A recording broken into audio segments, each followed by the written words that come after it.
The fear of getting scammed isn't something that most people have to worry about since it's pretty obvious when you are getting scammed, but every once in a while, the stars will line up to set in motion the perfect sequence of events so that your bank account can show a minus $8,000 in it. And I am one of the many poor souls that have fallen victim to such scams. But it makes for a pretty good story, so here we are. To give a little context, back in August, I purchased my first ever PC. It was a $2,000 pre-built Skytech King 95. Now, when you purchase a pre-built PC, there's two categories it can fall under. A, it's more expensive than purchasing the individual parts, or B, it wasn't assembled properly, and now you just got a faulty PC. And if it falls under neither of these, you should probably consider getting a lottery ticket. Just saying. My PC fell under category B, being a faulty one. After like a month of using it, it started to get a lot of blue screen errors that would then cause the PC to just restart entirely. It happened when I was playing games, it happened when I was recording, it happened when I wasn't doing anything. After a while of trying to fix the issue myself and talking to customer support, who also couldn't help, I decided to take it to an electronics shop, see if I can have them figure it out. Sure enough, 2 weeks later, I learned that one of the RAM sticks wasn't working properly. So, I contacted Skytech support once again and told them I was going to need a replacement for the stick. Fortunately for me, I had a 1-year warranty on any damaged part, so I could replace it for free. Lucky me. That rhymes. Anyway, we set things up and they let me know it'd take around 2 weeks for the part to be delivered. Alright, that's enough exposition. So, about a week later, I get a text notification. Not email, text. Just keep that in mind. It was a message from USPS who were letting me know that my package couldn't be delivered because my address had changed. And if I didn't update it, the package would just sit at the post office where I would have to pick it up. Dang, saying that out loud kind of makes it sound like an ultimatum. Anyway, I didn't really think much of this message because I did actually change apartments a couple of years ago. So I suppose the address being a little outdated wasn't too surprising, despite having multiple other packages from the same company being delivered to my current correct address. Just think about all of that for a second. At the very end of the message, there was a link to a website where I could update my address and have the package redelivered. So I tapped on the link, which took me to the USPS website. I put quotation marks right there, but you couldn't see that. So, and then I put in my address. But what came after that is what most definitely should have set off red alerts in my head. On the following page, I needed to put in my card info because there was a fee of 3 cents for having the package redelivered. First off, let me just say, it wasn't the fact that they were charging a fee for redelivery that was weird. If anything, that kind of makes sense.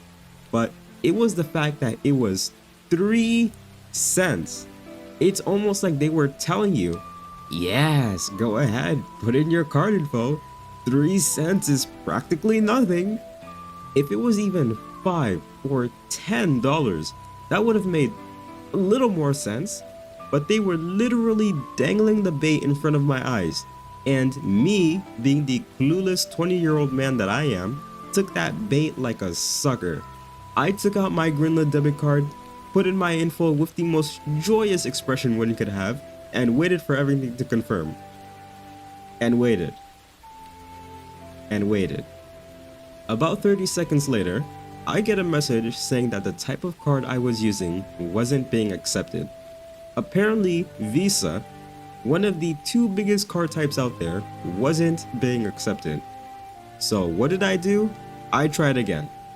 And again. And again. And every single time, I got the same message. I even tried it with my credit card at one point. Didn't work. But at none of these points did I even consider the possibility that maybe, just maybe, I was getting scammed. Instead, I just thought that something was wrong with the USPS website, again quotation marks. So I decided to throw in the towel and then wait until the next day to go to the post office myself. A couple hours go by and I'm laying on my bed, probably scrolling through YouTube or something. But suddenly, for reasons that I actually can't remember right now, I decided to check on my package by using the tracker that's provided in the email receipt. When I looked over at the details, it became clear as day. The package was still being shipped. It hadn't even reached the post office yet, but the text I got said that it already arrived. I could feel the shivers running down my spine as it finally hit me. I just got scammed.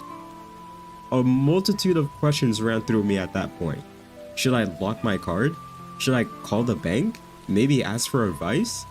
But none of these things ended up happening because ultimately the procrastinator in me won and I decided to do nothing. Yes, I'm serious. I just gave my card info multiple times to some random scammer on the internet and decided to do nothing about it. So a couple days later, at around, I want to say 1 a.m. at night, I'm getting ready to go to bed, all nice and comfy under my thick blanket, just about finished watching a YouTube video. I set my phone down on my nightstand, which is parallel to my bed, and as I put my head down, not even 10 seconds later, my phone vibrates. So I check it out, and it's a message from my bank notifying me that a large purchase was made using my credit card. Knowing what had just transpired a couple days prior, I was honestly a little afraid of looking into it. But still, I logged into my account, and sure enough, $798 were used to purchase what was seemingly a plane ticket. You can't make this up. So my first instinct was to lock my cart to stop any more purchases, but when I went to actually do that, the feature was apparently, and I quote, not available at this moment.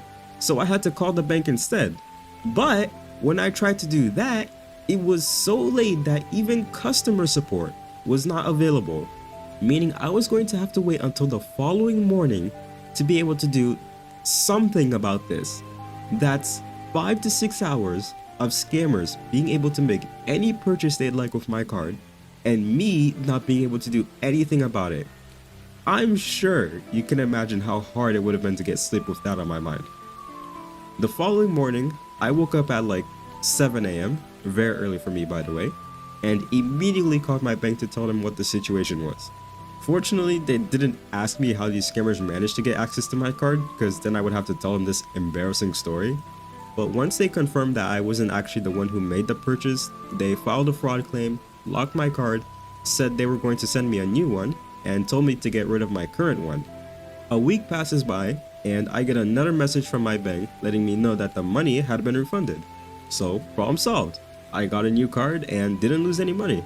You could call it a bit of an anticlimactic ending, but honestly, realizing that I most definitely got scammed, seeing the money being withdrawn from my account, and then having to wait multiple hours before being able to do anything was, trust me, more than enough excitement for me.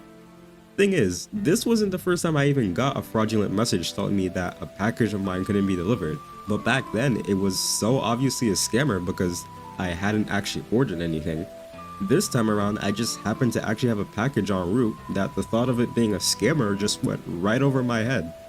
So, moral of the story, if you get a message that looks suspicious, just make sure you look into what it's saying, because chances are you'll notice some sort of inconsistency. Hello. So I know this is a type of thing that other channels that make stories do, which is like post editing.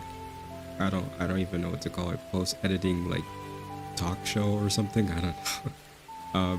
So here's a funny story. Yeah, I got another message that was also a scam, but this time it was a lot more obvious because they literally misspelled one of the words in the message. So that instantly stood out to me and I was just like, okay, we're good. This time it was about a toll, an overdue toll payment, which obviously I don't have any of those. Probably, I don't think so. But yeah, I will see you all in the next video. Janne.